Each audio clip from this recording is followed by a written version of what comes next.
Okay, let's take a look at our Nevi 49. This is a beautiful sickle scaler with that nice pointy tip. This sickle scaler is excellent for nice tight spaces because it has a very slender working end. It's also excellent underneath contact spaces in those tight areas. Wonderful instrument for use on the enamel. Okay, so here we're going to learn how to use it in the anterior. So we're going to be working on tooth number 8, and we're going to work on a surface towards here. In order to determine the correct working end, we use it just like we did our Explorer. Okay, so we're going to go in, we're going to go into that interproximal space next to the area we're going to be working. We're going to look at our terminal shank and we're going to check, is it parallel? Well, that looks pretty darn parallel. And as you can see, if I zoom out, you can see that the handle is leaning towards the tooth that I'm working on, right? So parallel, handle towards the tooth.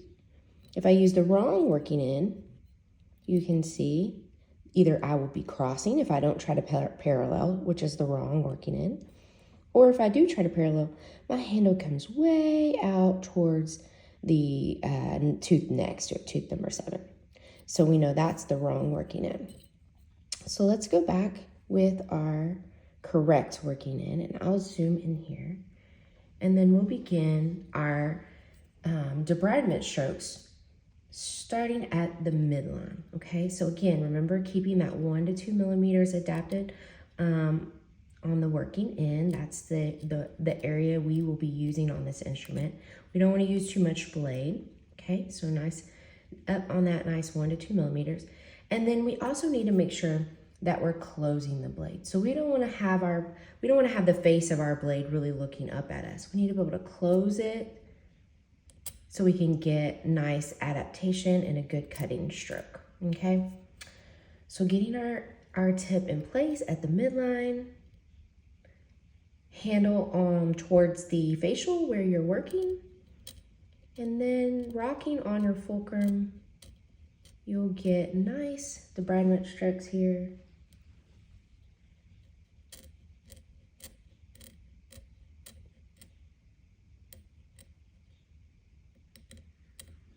You can see right about here, we're rolling our instrument handle so that we keep the tip adapted to the tooth, because right at the neck of the tooth, that instrument gets nice and, that tooth gets nice and slender, okay? So again, let's start back at this midline. Keeping 1 to 2 millimeters on, right about where that tooth starts to taper, we're starting to roll. We roll, keeping our nice, small debridement, moderate debridement strokes. We're gonna go interproximal, and you can see once I've entered interproximal here, I have that cutting edge nice and angled towards the tooth to get that 70-degree angulation, okay? So that is a perfect angulation. You can see that my terminal shank is crossing the tooth just a tiny, tiny bit there. That ensures that my blade is closed and that I'm not going to injure the tissue on the other side, okay? So again, as you roll into that interproximal space, your terminal shank is crossing just slightly in order to keep that closed and to keep that blade closed and to keep the